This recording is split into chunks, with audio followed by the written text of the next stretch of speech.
예, 감사합니다. 너무 좋은 기회로 불러주셔서 감사드리고 영광입니다. 저는 지금 난양이공대학교 국립교육원 자연과학 및 과학교육과에 있는 이경건이라고 합니다.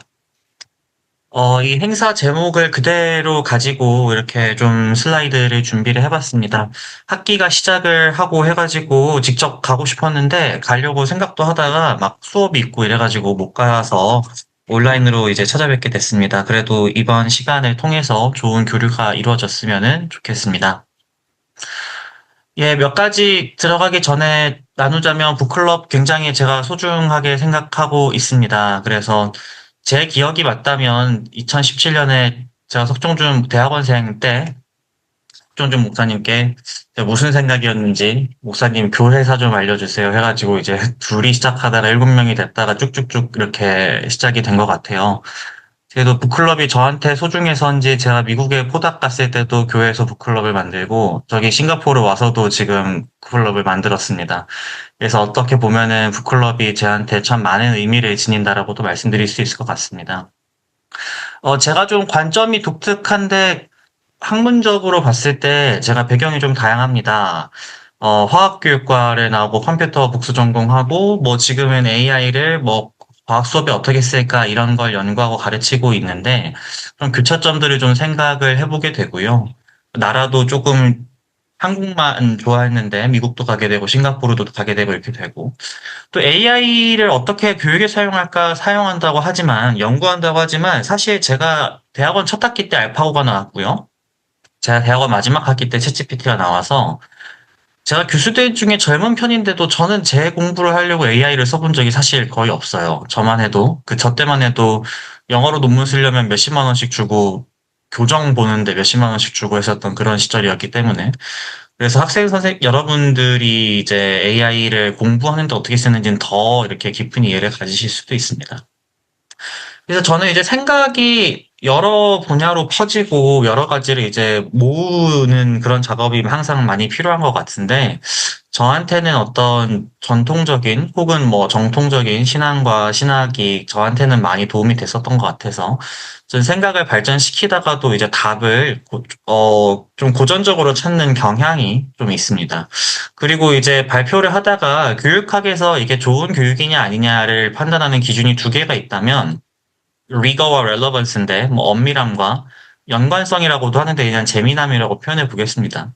엄밀하게 하고 싶은 마음도 있고 재미나게 하고 싶은 마음이 있어서 항상 이제 고민이 되는데 그 중간 어딘가에 오늘 강의도 있을 것 같다고 생각을 해주시면은 감사하겠습니다. 네, 이제 뭐 아주 복잡한 생각보다는 이제 언제 어디로 무엇 누구 어떻게 왜 이제 이런 질문들에 답하면서 한번 진행을 해보려고 합니다. AI와 뭐 트랜스휴머니즘과 인간 존재의 의미 이런 아주 사실 거대한 질문이죠. 거대한 질문에 대해서 짧게 답하는 게 쉽지는 않은데 이런 사고의 틀을 가지고 한번 정리를 해봤습니다. 이제 먼저 언제 어디로입니다. 저는 어쨌든 교육학과 관련이 있는 사람이어서 우리나라 같은 경우 국가교육과정이 우리나라 교육 전체의 기조를 결정을 합니다. 대학교 이전까지. 그렇죠.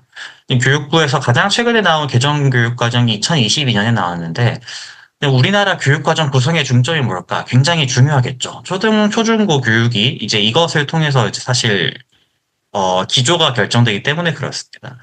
그러면 원래 이제 시간이 많으면 제가 퀴즈를 내는데 첫째가 과연 뭘까 한번 생각을 해볼 필요가 있습니다. 첫째의 첫 번째 단어가 뭘까요?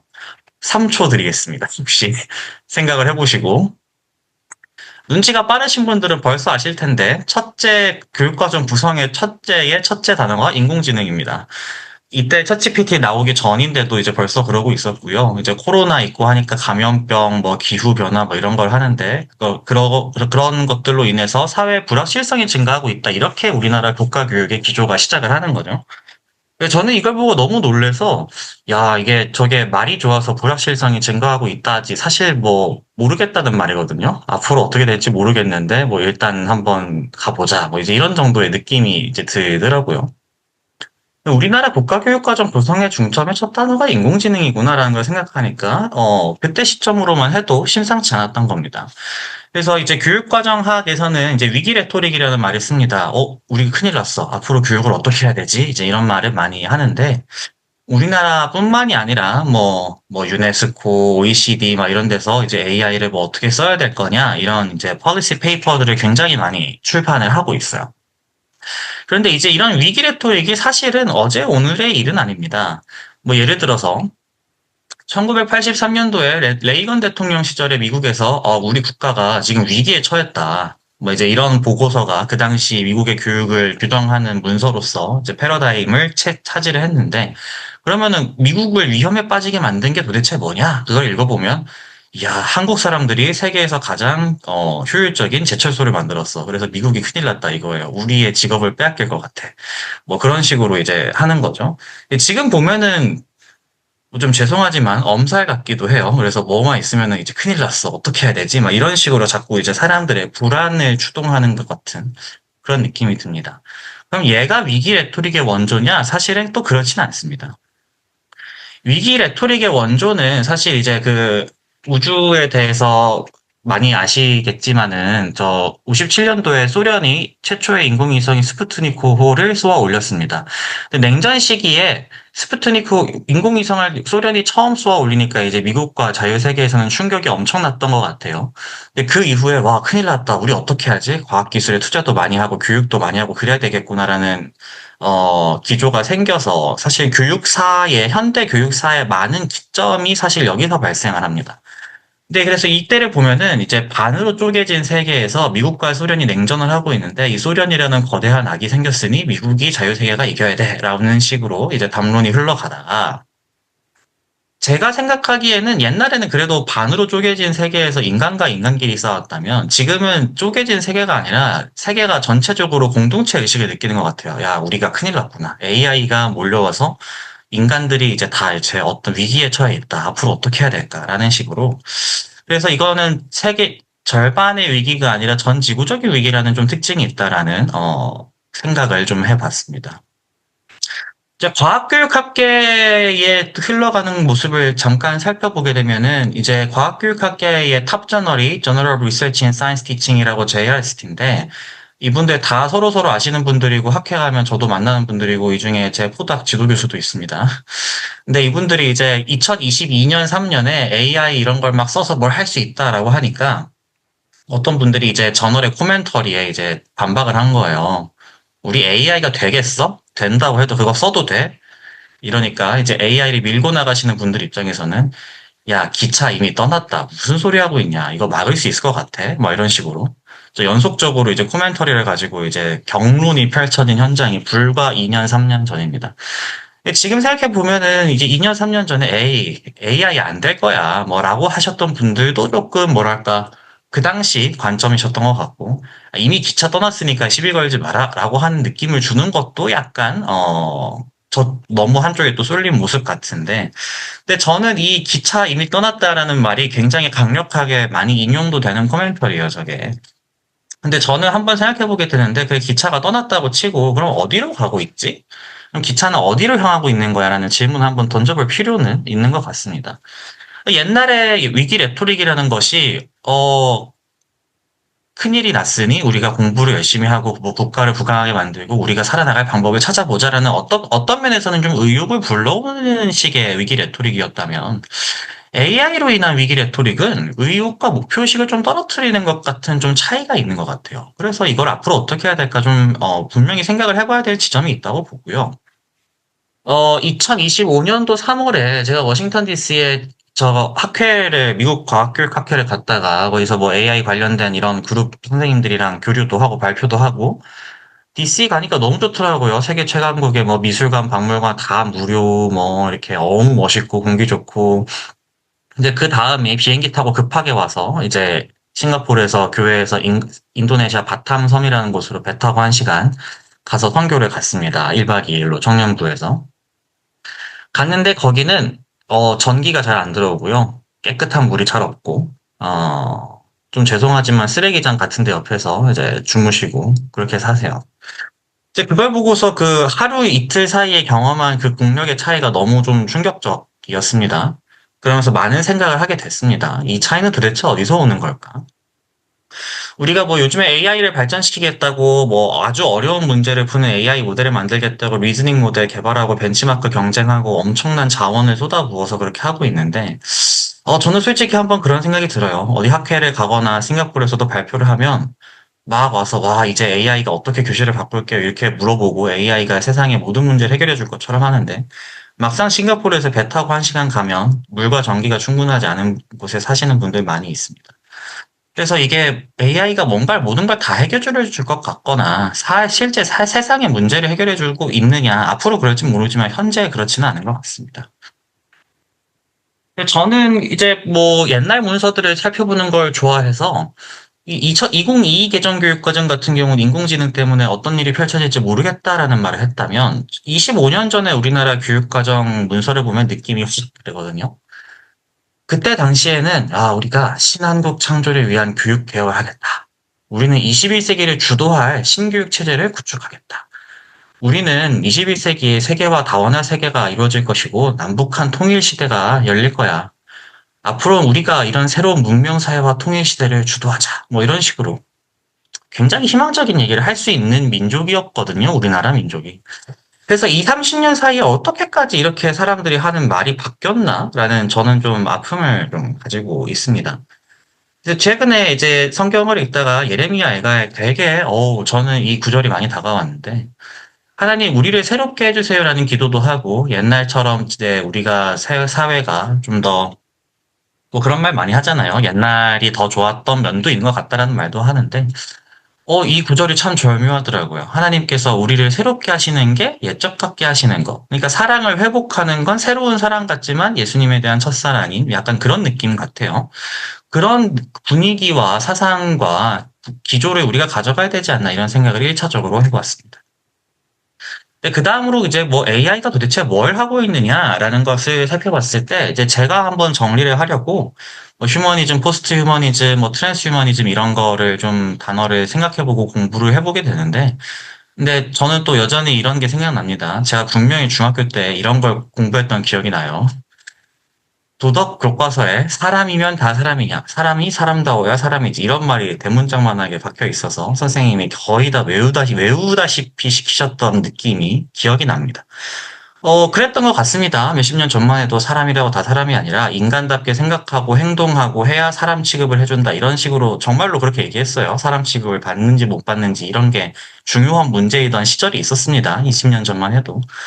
그런데 이게 뭐 인권 담론, 생물학, 인공지능 많은 것들이 들어오면서 뭐 좋게 표현하면 모든 사람을 인간으로 대하게 된 건 있는데 너무 많은 존재자를 인간과 동등하게 여기게 된 함정도 조금 있는 것 같다라는 생각을 하게 됩니다. 뭐 포스트 휴머니즘에 대해서 뭐 문헌을 찾아보면 포스트 휴머니즘이 뭐 이제 포스트 구조주의, 포스트 모더니즘이기 때문에 뭐 보편적 뭐 진리 주체 통일을 해체한다. 맞는 말 같습니다. 포스트 휴머니즘에 여러 층위가 있는데 하나는 백인 남성만 인간이냐, 뭐 흑인 여성도 인간이다. 뭐 이런 부분들. 뭐 생물만 존재자냐, 물건도 존재자다, 행위자다. 뭐 이런 라투르의 액터 네트워크 시어리 이론도 있고요. 기계와 이제 생물 사이에 이제 경계가 흩어지는 여러 이런 담론들이 포스트 휴머니즘으로 연결되고 그와 비슷한 용어로 이제 트랜스 휴머니즘이라는 말이 있는데 이 논문 상당히 괜찮더라고요. 포스트 휴머니즘은 이제 인간만이 좀 예외적이고 특별한 존재다라는 것에서 벗어나는 게 포스트 휴머니즘이라면 기술적 인간론이 이제 트랜스휴머니즘이라고 말하셨는데 러시아 학자들 논문을 잘 볼 일이 없는데 이제 한번 살펴보게 됐어요. 그래서 이 논문의 얘기를 뭐 너무 복잡하지 않게 표로 정리하면 포스트휴머니즘은 인간중심주의를 이제 벗어나자라는 얘기고 트랜스휴머니즘은 기술을 통해서 인간을 좀 업그레이드 해보자라는 얘기라고 이제 정리를 하시는데 이제 기억해보면 그렇습니다. 인간중심주의가 저 2020년대 전에 2010년대 말에 가면 학회 가면은 그런 식으로 얘기했어요. 사람들이 우리가 인류세에 살고 있다. 엔트로포센이다. 인간 때문에 이제 뭐 지구의 자원이 뭐 다 고갈되고 뭐 수십억 년 동안 해왔었던 지질학적 어떤 시기 구분이 이제 인류세라는 걸로 돼야 돼. 우리 인간들이 너무 교만했다. 라면서 약간 자신감이 넘치는 듯한 그런 얘기를 좀 했는데 불과 몇 년이 안 돼서 AI 때문에 이제 인간론이 쪼그라드는 느낌이 들어서 저는 개인적으로 참 우습다라고 생각을 하고요. 저는 둘 중에 뭘 지지하진 않는데 이분이 소련이 아니죠. 러시아 학자라서 그런지, 이제 우리는 이제 트랜스 휴머니즘으로 가자라고 말씀하시는 걸 보고 좀 깜짝 놀랐습니다. 유물론적으로 생각을 하면 그렇게 되나 봐요. 그래서 그냥 제 혼자 포스트 휴머니즘과 트랜스 휴머니즘이 뭔지를 그림으로 좀 정리를 해보면, 포스트 휴머니즘은 기존의 전통적인 인간상을 이제 좀 끌어내리는 작업과 동식물, 기존엔 인간 취급받지 않던 인간들, 그리고 기계를 좀 올리는 작업이 같이 들어가는 것 같고요. 트랜스휴머니즘 같은 경우는 이제 인간과 기계의 어떤 신체적인 융합을 통해서 인간을 업그레이드 하겠다라는 그런 시도인 것 같습니다. 이 두 개가 상호 배타적인 것 같지는 않은데 포스트 휴머니즘은 좀 수직적인 작업을 하는 것 같고 트랜스 휴머니즘은 좀 수평적인 작업을 함으로써 좀 인간 존재가 뭐냐 이런 고민을 하게 만드는 것 같아요. 근데 인공지능은 둘 다와 좀 연관이 있는 것 같습니다. 그러면 이런 작업들을 통해서 어떤 존재자를 만들려고 하느냐를 봤을 때 옛날에 이제 뭐 철학적으로 인공지능에 대해서 인간 편에 좀 서고 싶어. 에이, 인공지능이 인간 정도의 수준이 아니야. 뭐 이런 식으로 주장하고 싶었던 여러 부분들이 있어서 뭐 썰의 중국의 방문증, 드레피스의 체화된 인지, 뭐 인공지능은 이런 것 저런 걸 할 수 없다. 이런 것들이 많이 있었는데 사실 지금 관점에서 보면 다 됩니다. 의미론이 시멘틱스죠. 예. 딥러닝 하면 의미론도 되고요. 로봇이 인공지능의 몸이 됐고요. 뭐 인공지능이 뭐 사람 얼굴을 알아보지 못할 거야. 아주 잘 되죠, 요즘에. 이제 그런 부분이 있어서 저는 개인적으로 생각을 했을 때 철학이 요즘에 딥러닝 기반의 AI를 매력적으로 비판하는 철학이 저는 찾기가 어려운 것 같아요. 어, 좀 어렵지 않나? 있나? 라는 생각이 좀 들고요. 그래서 우리가 뭐 인간에 대해서 관심을 더 안 가질 거다 하면 상관없지만 인간의 좀 고유한 존재론적인 지위를 지키고 싶다면 저는 하나님의 형상 개념으로 돌아가야 한다라고 보는 관점을 가지고 있습니다. 그래서 인간이 누구인가라고 할 때 하나님의 형상이라고 우리가 신앙인들은 많이 고백을 하는데 뭐 쉽게 얘기하면 하나님의 모양, 모습이라고 해도 될 것 같습니다.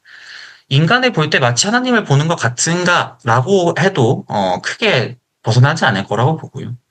아니면 뭐 혹시 우리가 AI를 볼 때 마치 신적이라고 느끼고 있는가 설마? 라는 생각해 보게 됩니다. 하나님의 형상에 여러 가지 요소가 있는데 뭐 그 중에 한 가지로 그 바로 인접 구절에 다스리고 정복하는 문화 명령이 있기 때문에 창조주 하나님을 닮아서 혼돈의 질서를 부여하는 역할이 하나님의 형상의 어떤 모습 중에 하나라고 할 수 있을 텐데요. 근데 AI가 하나님의 형상이냐라고 했을 때 AI가 과연 우리 세상에 질서를 가지고 오고 있느냐, 혼돈을 가지고 있느냐라고 해봤을 때 제가 보기에는 100% 혼돈을 가지고 있는 것 같아요. 그럼 인간이 지금까지 혼돈에서부터 질서를 부여하는 역할을 해온 부분도 있고 못한 부분도 있을 것 같은데 AI 시대에도 어쨌든 인간이 질서를 가져오는 역할은 굉장히 중요한 하나님의 형상으로서의 역할 중 하나라고 봅니다. 뭐그 외에 지정의 다당 등등 다양한 요소가 있을 텐데 하나님과 인간 사이에 또 인간과 인간 사이에 사랑과 언약의 관계라는 것이 하나님의 형상이 굉장히 중요한 부분이라고 신학자들이 고전적으로도 이미 얘기를 많이 해왔고요. 추가적으로 저희가 주목하는 것은 이 사랑과 언약의 관계 가운데서 우리가 지위가 변동이 됩니다. 이전에는 우리가 죄와 사망의 그늘 아래 있었던 존재들이지만 이제 하나님의 자녀가 된다라는 지위 변동이 일어난다는 것이 개인적으로 공동체적으로 일어난다는 것이 인공지능에서는 발생하지 않는다라고 저는 보고요. 어제 나왔던 얘기에서 좀 추가한 얘기지만 우리가 신학에서 타락 후에도 인간은 하나님의 형상이라고 얘기를 합니다. 근데 AI가 챗GPT가 나왔다고 인간이 특별히 더 타락한 거 아니거든요. 그렇기 때문에 여전히 우리는 하나님의 형상이라고 우리는 믿고 고백할 수 있고요. 그러면 세계의 역사를 살펴보고 봤을 때 우리가 왜 이렇게까지 AI에 대해서 두려워하는 마음이 있는가? 선악과 사건보다 AI 사건이 인류 역사를 통틀어 봤을 때 더 중요한가? 마치 저는 죄송하지만 AI 시대에 큰일 났다라는 어떤 너무 이렇게 가는 것이 불안을 주도하는 거는 저는 개인적으로 이제 그쪽에 서지는 않고요. 저는 똑같은 것 같아요. 애굽이 이렇게 강력한데 하나님은 어디 계시지? 하나님의 자녀들은 어떻게 살아야지?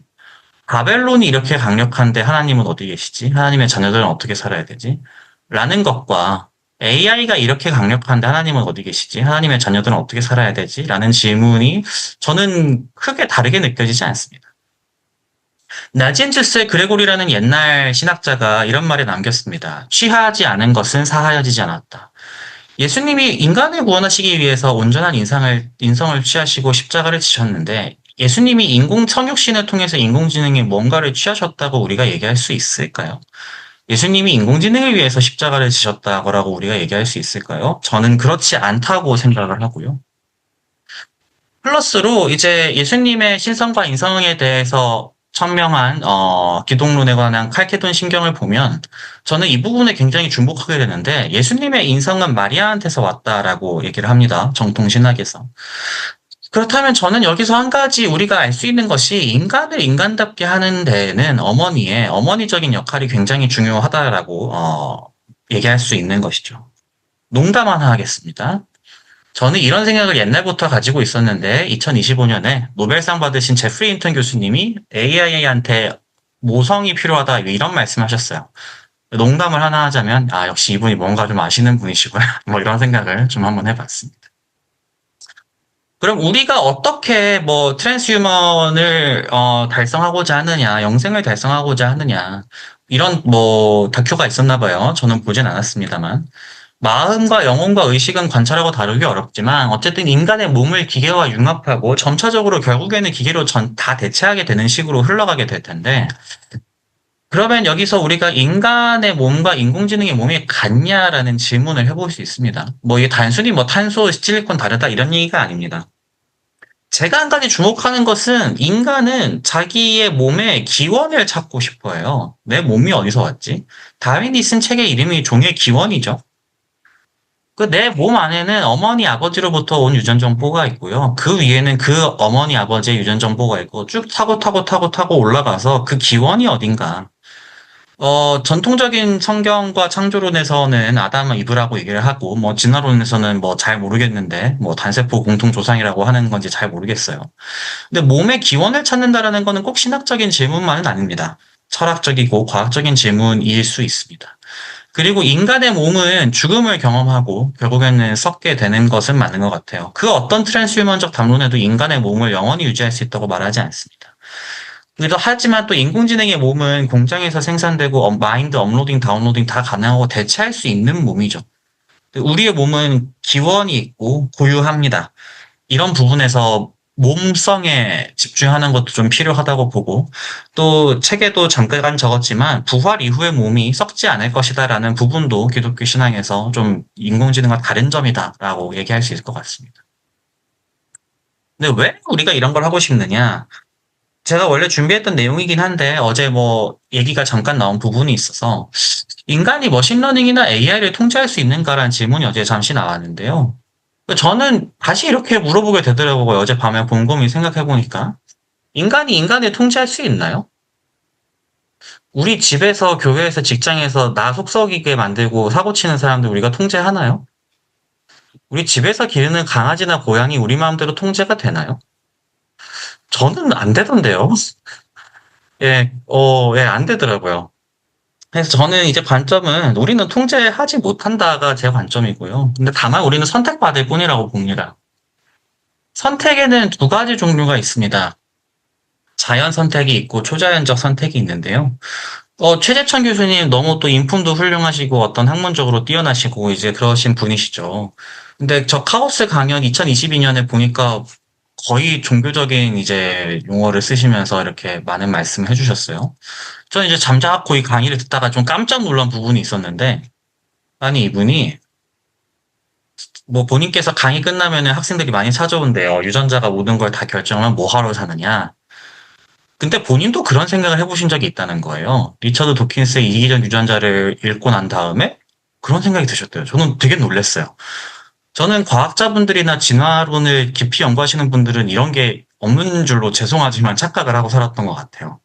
근데, 그러면 저는 개인적으로 확신을 가지게 되는 것은, 강경한 윤활론적 진화론을 가지게 된다라고 하면, 이런 마음이 드는 거는 자연스러운 일이구나라고 뭐 제 쪽에서 하는 주장이 아니니까 그러셨다고 하니까 그런 생각을 좀 하게 됐고요. 제가 예전에 이제 그 박형룡 박사가 통신대 옛날 총장 하셨던 그런 분이신데 이분의 박사학위 논문이 사실 진화론과 과학 기독교 신앙에 대한 책입니다. 왜 이것이 이렇게까지 까먹어지고 있고 망각되고 있는지 의아할 정도로 많은 사람들이 박형룡 박사를 보수 신학계의 어떤 태도처럼 여기는데 이분이 진화론에 대해서 그렇게 진지하게 박사학위 논문에서 고찰했다는 것을 망각하고 있습니다. 이분이 이렇게 남기셨어요. 그 책 안에. 인생은 생물학이 아니다. 기독교 교회는 초자연적인 선택에 의해서 구원받은 수많은 사람들을 보여준다. 근데 생물학자는 자연 선택에 의해서 구원받은 사람 한 명이라도 보여줄 수 있는가? 라고 질문하십니다. 왜 이제 뭐 포스트 휴먼, 트랜스 휴먼 뭐 이런 얘기가 나오느냐. 뭐 저는 결국엔 우리가 존재의 영속을 바라기 때문이라고 생각합니다. 그러면 인간과 인공지능이 동등한 존재자 혹은 뭐 행위자로서 지구 위에 같은 링 위에 올라와서 뭐 진화론적으로 봅시다. 인간이 살아남을까? 인공지능이 살아남을까? 그 환경 안에서 무엇이 더 핏한가? 어떤 존재자 종류는 뭐 멸종할 수도 있겠죠. 어떤 존재자 종류는 살아남을 수도 있겠죠. 뭐 어딘가에서는 인간과 인공지능이 융합돼서 새로운 종이 되는 거 아니냐? 뭐 이렇게도 뭐 말씀은 하시는 것 같지만 근데 제가 보기에는 그렇습니다. 옛날에 전통적인 종교적 세계관에서는 영혼의 영생을 믿었다면 과학적인 세계관에서는 그래도 뭐 이기적 유전자 이런 데서는 유전자 레벨에 그래도 영생할 수 있으니까 괜찮아 이렇게 말해줬던 것 같다면 뭐 우리말에 뭐 뼈도 못 추린다는 말이 있는데 AI 앞에 우리가 유전자라도 남길 수 있을까? 뭐 이런 생각을 저는 좀 해보게 되더라고요. 뭐 마인드 업로딩이나 뭐 이런 걸 얘기하게 되면은 유전자 안 남기겠다는 소리거든요.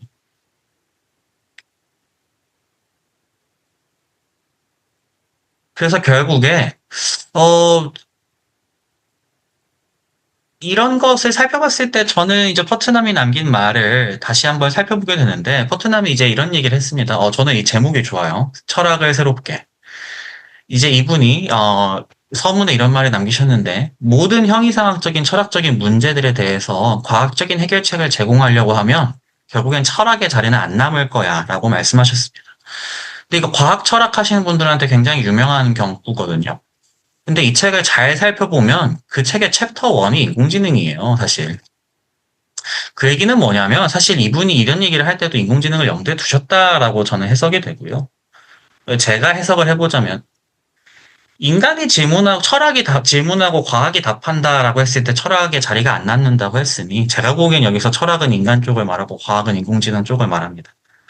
그래서 저는 이걸 이렇게 해석합니다. 인간이 질문하고 인공지능이 답한다는 식의 구도에 너무 빠져들어가는 건 결국엔 인간의 자리를 남겨놓지 않게 되는 함정을 알 수 있습니다. 왜 이런 걸 우리가 하느냐? 질문이죠. 인공지능의 질문을 잘하면 된다. 저는 이렇게 생각합니다. 어떤 시 중에 뭐 왜 사냐건 웃지요 하는 어떤 재미난 시가 있는데 우리가 인간이 질문을 할 줄을 모를까요? 저는 인간은 이미 가장 중요한 질문을 태초에 존재했을 때부터 가지고 있다고 생각합니다. 왜 살지? 이것보다 더 중요한 질문이 있나요? 이것보다 더 잘 질문할 수 있나요? 다른 무슨 질문이 필요한가요? 이 질문을 피하면서 무슨 질문을 하고 싶은 걸까요? 궁극적으로 인공지능으로부터 우리가 이 질문에 대해서 답을 얻고 싶은가요? 그래서 결국에는 그 강의 제목을 그대로 빌려오자면 인공지능 시대에는 인간 존재의 의미에 대한 답을 우리가 줘야 되는 것이라고 보고요. 창세기 후반부에 보면 요셉이 삶이라는 것이 뭐고 인생이라는 것이 뭔지에 대한 해석이 하나님께 있다고 고백하는 장면을 보게 됩니다. 저는 고전적인 답으로 좀 회귀하는 성향이 있습니다. 그래서 저는 우리 신앙의 선배들이 교리 문답, 요리 문답의 형태로 많은 문서들을 남겨놓으셨다는 것이 아주 심오한 의미가 있다고 생각을 합니다. 웨스트민스터 대소요리 문답의 구조를 살펴보면 전통적인 이제 조직신학의 목차를 이제 중간에 깔고 뒤에는 그럼 우리가 어떻게 살아야 되냐? 십계명에 따라 살자. 그래 십계명 못 지키면 회개하고 기도하면 된다. 그래도 안 되면 주기도문을 하면서 예수님 오시길 기다리자. 라는 식으로 구조가 되어 있는데 맨 앞에 인간의 목적에 대해서 답을 남겨놓은 것을 여러분들 잘 알고 계실 겁니다. 사람의 제외되는 목적이 무엇인가? 사람의 제외되는 목적은 하나님을 영화롭게 하고 영원토록 그를 즐거워하는 것입니다. 저는 뭐 AI가 온다고 해도 우리가 여기서 벗어날 이유도 없고 필요도 없고 이것을 넘어서는 답도 저는 개인적으로 필요한지 잘 모르겠습니다. 예레미야서 어딘가에 보면은 저희에게 길에 서서 보라고 합니다. 뭐 우리가 AI로 인해서 갈림길이 왔다고 느낀다고 하면 뭐 그것 자체는 괜찮을 수 있다고 봅니다. 그럼 우리가 잘 살펴봐야 되겠죠. 우리가 어떤 생각을 가지고 살아야 할 것인가, 어떤 삶을 살아야 할 것이고, 어떤 선택을 해야 될 것인가. 저는 개인적으로 불안보다는 위로를 주는 게 기독교 신앙에서 굉장히 중요하다고 생각을 합니다. 그리고 여러 가지를 살펴봤을 때, 글쎄요, 제가 오늘 말씀드린 것이 뭐 너무 신앙적이고 신학적이시라고 느끼실지는 모르겠지만, 어, 예, 저 AI 시대도 괜찮다. 별다른 거 없다. 애굽 때나 바벨론 때나 AI 때나 우리의 답은 예수님 한 분 안에서 찾으면 된다가 예, 결론입니다. 단순해서 죄송합니다. 예, 여기까지 하겠습니다.